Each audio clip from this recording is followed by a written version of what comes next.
Good morning, guys! Kakagising ko lang, guys. Nagpunta ko ng kusina. Nandito pala yung yung partner ko. Nagluluto siya ng umagahan namin. Yan siya, yan. Oh, yung mga niluto niya. Tapos, ngayon, papunta ako sa mga alaga ko kasi papakainin ko siya. Yan, naglakad-lakad. Diyan ako dadaan. Diyan.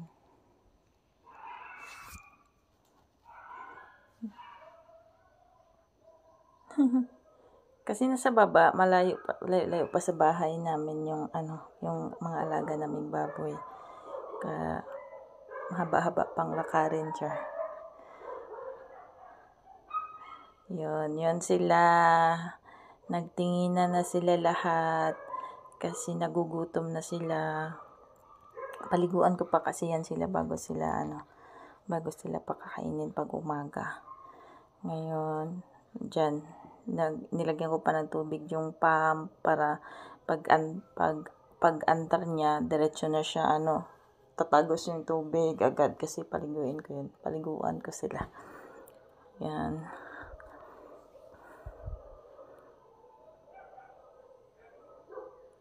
At syempre, atin nang niready na kasi ipaandar na.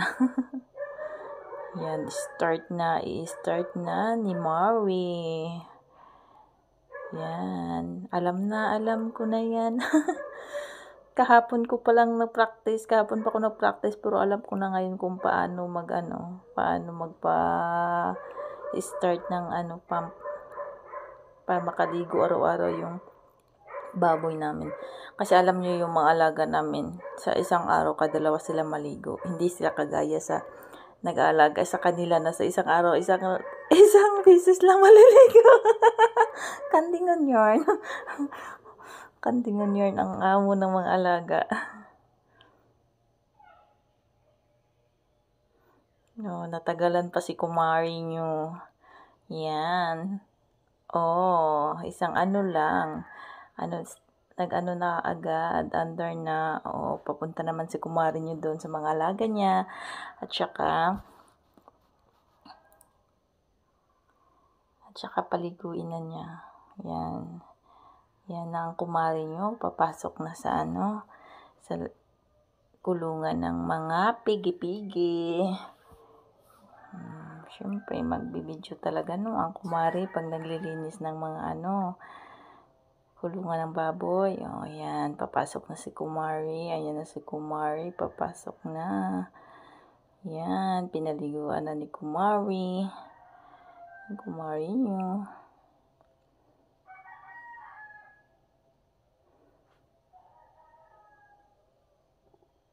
Kasi ang dumi-dumi ng nila.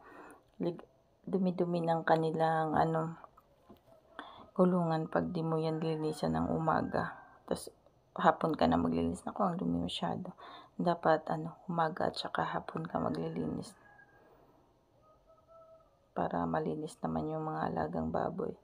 Sana naging baboy na lang para palaging malinis. Char! Char lang, guys.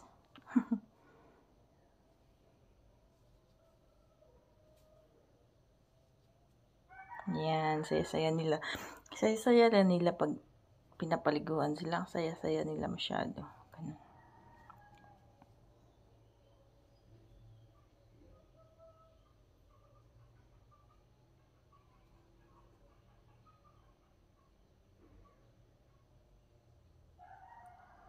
Siyempre, pati yung tagapaligo, maghuhugas din ng paa.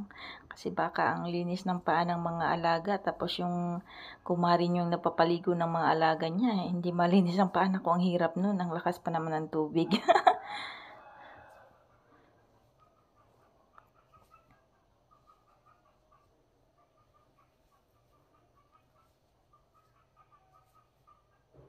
Tagal yan kasi sila pinapaliguan. Kasi di ba alam niyo naman pagkain nila yung yung feeds, yung pagkain nila, mainit yung katawan nila. Dapat talaga paliguan sila ng matagal. Kaya yan, tinatagal-tagalan ko na talaga ang pagpapaligo sa kanila. Yan, may tumatakbo-takbo pa. Ganyan na talaga yung trabaho ko araw-araw. Ganyan.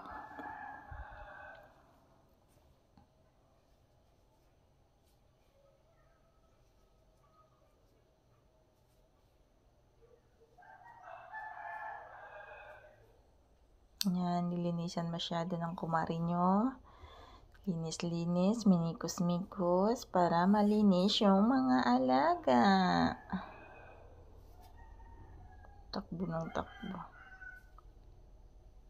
Kasi umaga, ano pa dito? 7 o'clock pa.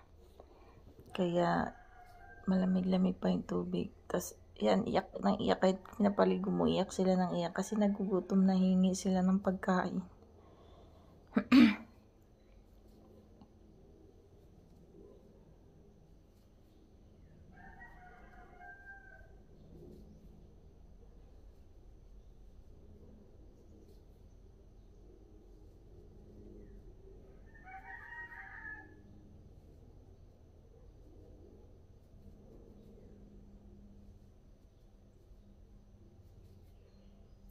Maligo ka na rin, kumari. Oy, tama na.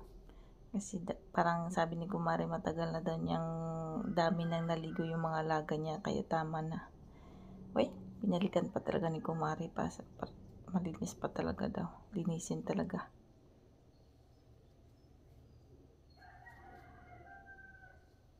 Okay, lumabas na si kumari. Kumari niyo. Kasi patayin na niya yung ano. Ilak masyado, kumari. Baka makawala. Naku, bukas wala ka ng biik dyan sa kulungan.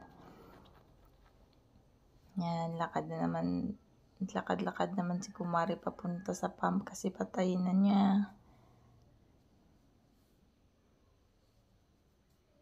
Bumalik na naman si kumari kasi pakainin niya naman. Yan, iyak na yan sila ng iyak. Kasi hingi na sila ng pagkain. Yan, kumain na sila. Yan. Kasi gutom daw pagkatapos maligo dapat pagkain daw. Yan, naglakad-lakad na naman si kumari niyo papunta ng bodega. Yan, kasi malayo pa yung lakarin niya. Yan.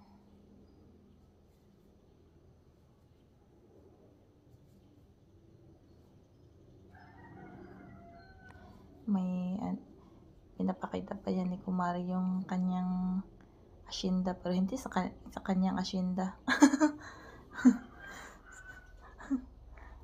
Sa asyenda ng mga tao pala. Sure.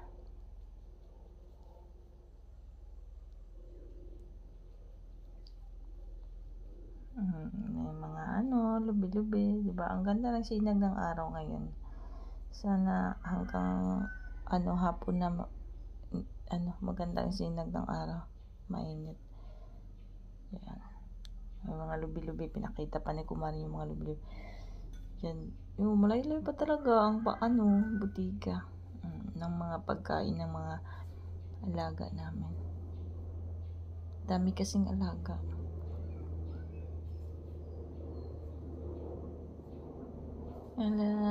Lakad pa Mari. Yan ang bodega namin. Yan. Dami kami stock pagkain ng Oy, may Dorian. Ito talaga si Kumaris. Masungak-sungak. Tanawa. Nakakita naman ng hinog na durian. Yan. Tiningnan pa talaga ni kumari.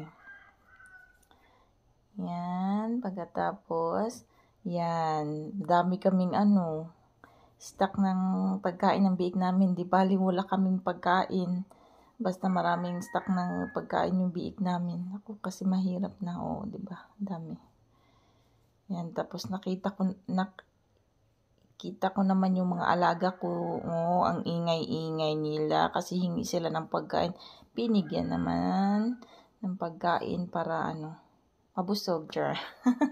Siyempre, di ba? Pag nagugutom ang ingay, tapos pag mausag din na maingay. Yan, binigyan ko sila. Yan. Dami kasi yan sila. Manok, gansa, pato, tsaka pabo. Okay, bye-bye guys. Dito lang tayo. Thank you for watching guys.